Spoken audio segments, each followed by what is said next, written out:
پہلی بات جو اس سلسلے میں ذکر کرنا چاہتا ہوں وہ یہ کہ صحابہ نے یہ منہج اپنایا کہ جس آدمی کے بارے میں یقین ہو کہ یہ گمراہ ہے یا کم سے کم شبہ ہو کہ یہ آدمی شاید گڑبڑ ہے، اس آدمی کے درس کو، بیان کو، خطبے کو، تقریر کو سننے سے وہ بچتے تھے۔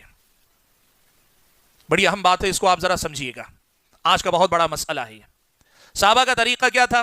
جو آدمی گمراہ ہے یا گمراہ نہیں لیکن شبہ بھی ہے کہ پتہ نہیں جو بتا رہا ہے وہ صحیح بات ہے، معتبر نہیں، قابل اعتماد، قابل بھروسہ نہیں، ایسے لوگوں کو سننے سے پرہیز کیا کرتے تھے۔ کیا ثبوت ہے؟ ایک واقعہ صرف سناتا ہوں۔ صحیح مسلم کے اندر مقدمے میں امام مسلم رحمۃ اللہ علیہ نے ایک واقعہ نقل کیا حضرت ابن عباس رضی اللہ تعالیٰ عنہما۔ اور ابن عباس کون ہیں؟ ترجمان قرآن، اللہ کے نبی نے جن کے حق میں دعا کی، علماء صحابہ میں سے مفسر قرآن ہے۔ یہ جو حضرت ابن عباس ہے ان کا واقعہ، ایک صاحب آئے، ان کا نام بشیر ابن کعب عدوی، وہ آ کر کہنے لگے، حدیثیں سنانے لگے، قال رسول اللہ قال رسول اللہ۔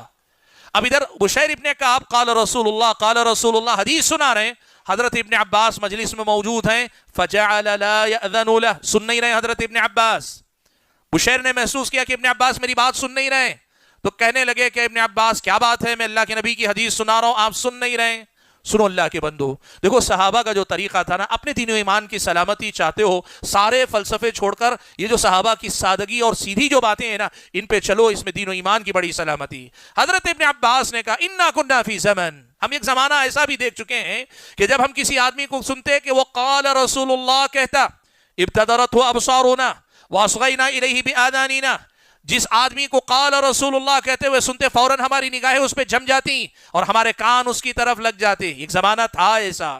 پھر کہتے ہیں فلما رکب الناس الصعب والذلول، پھر جب لوگ ہر طرح کے جانور پہ سواری کرنے لگے، جب لوگ ہر طرح کے جانور کی سواری کرنے لگے، ترکنا الحدیث، اب ہم ہر کسی آدمی سے حدیث نہیں سنا کرتے، ہم اسی سے سنتے ہیں یا وہی سنتے جسے ہم پہچانتے ہیں۔ یہ صحابہ کا منہج ہے اللہ کے بندو، یہ صحابہ کا طریقہ ہے۔ اسی لیے ان صحابہ کے ہاتھ پہ تربیت پانے والے ابن سیرین رحمت اللہ علیہ ایک بات کہا کرتے تھے، کیا کہتے تھے پتہ تھے؟ کہتے تھے ان ھذا العلم دین، یہ نالج نہیں، یہ صرف معلومات نہیں کہ تم جس سے جو چاہے سن لو، یہ دین ہے۔ فانظروا عمن تأخذون دینکم، دین لینے سے پہلے یہ دیکھ لو کہ کس سے تم اپنا دین لے رہے ہو۔ بھائیو، جس کو آپ سن رہے ہیں، جس سے آپ سیکھ رہے ہیں، کیا وہ آدمی واقعی اہل سنت کے عقائد پر ہے؟ کیا اس آدمی کے عقائد اور نظریات میں کہیں کوئی خلل نہیں ہے؟ اس کا منہج، اس کا طریقہ کیسا، کیا صحابہ کے طرز طریقے پر ہے، سلف صالحین کے منہج کے مطابق چل رہا ہے کہ نہیں چل رہا ہے؟ یہ دیکھنا آپ کا فرض ہے۔ اس کے بجائے آپ یہ کہیں گے ہم ہر کسی کو سنیں گے۔ ہمارے نوجوان ایک بات کہتے ہیں کیا معلوم، بلکہ نوجوان تو چھوڑیے، بعض لوگ سوشل میڈیا میں آپ دیکھیں گے طنز کرتے ہیں، یہ مولوی عوام کو اپنے ہاتھ سے نکلنے دینا نہیں چاہتے۔ جب یہ کہتے ہیں نا آپ کے لوگوں کو ہر کسی کو مت سنو، تو وہ کہتے ہیں اصل میں مولویوں کو ڈر ہے ان کی دکان بند ہو جائے گی، ان کی آمدنی بند ہو جائے گی، اس لیے یہ چاہتے ہیں کہ یہ عوام صرف انہی کی بنے رہے، کسی اور کی نہ بنے رہے۔ اور پھر اس کے بعد لوگوں کو مخاطب کر کے کہتے ہیں اللہ نے تمہیں عقل دی ہے، تم سمجھدار ہو، کیا تم اپنی عقل مولوی کے ہاتھ میں حوالے کر دو گے؟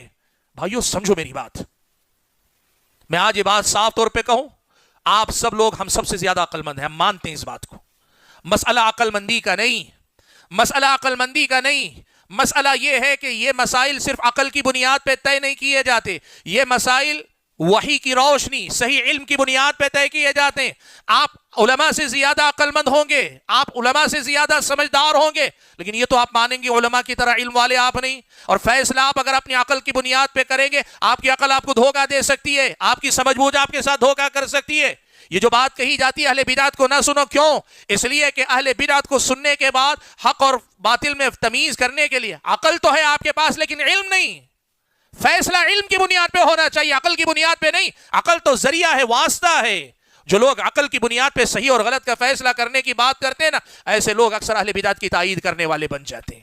یہ مسئلہ ہے جب آپ کو سننے سے منع کیا جاتا ہے۔ سلف صالحین کا معاملہ تو ایسے تھا، وہ لوگ جو ہے بدعتیوں کو نہیں سنا کرتے، علم والے ہو کر نہیں سنتے تھے، علم والے ہو کر نہیں سنتے تھے اہل بدعت کو۔ سلف صالحین میں سے ایک آدمی کے پاس ایک بدعتی آیا، آ کر کہنے لگا میں آپ کو کچھ سنانا چاہتا ہوں۔ کہا تجھ سے نہیں سنوں گا، کہا قرآن کی آیت سنانا چاہتا ہوں، کہا تجھ سے قرآن کی آدھی آیت بھی نہیں سنوں گا۔ اب قرآن کی آیت تو قرآن کی آیت ہے، اس میں کیا؟ لوگوں نے پوچھا ان سے کہ کیا مسئلہ ہے؟ اللہ وقت کے بڑے عالم ہیں ابن سیرین رحمت اللہ علیہ، کہا تجھ سے نہیں سنوں گا۔ کسی نے پوچھا کیوں؟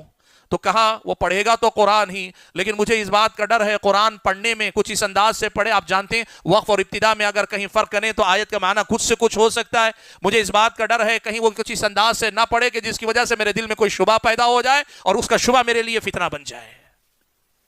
آج ہمارے لوگوں سے جب کہا جاتا ہے کہ بھائی دیکھو تمہیں اگر ہدایت اور گمراہی میں فرق نہیں معلوم ہے، ریسرچ کر رہے ہو، تحقیق کر رہے ہو، تو ظاہر سی بات ہے تم پہ پابندی نہیں لگا پائیں گے، لیکن اگر تم ہدایت کو پہچانتے ہو پھر بھی کہتے ہو نہیں میں سب کو سن کے دیکھنا چاہتا ہوں، تم صحابہ کے منہج سے انحراف کر رہے ہو، اور اگر ایسی غلطی کی تو بدعت سے کب متاثر ہو جاؤ گے اس کی کوئی گارنٹی نہیں۔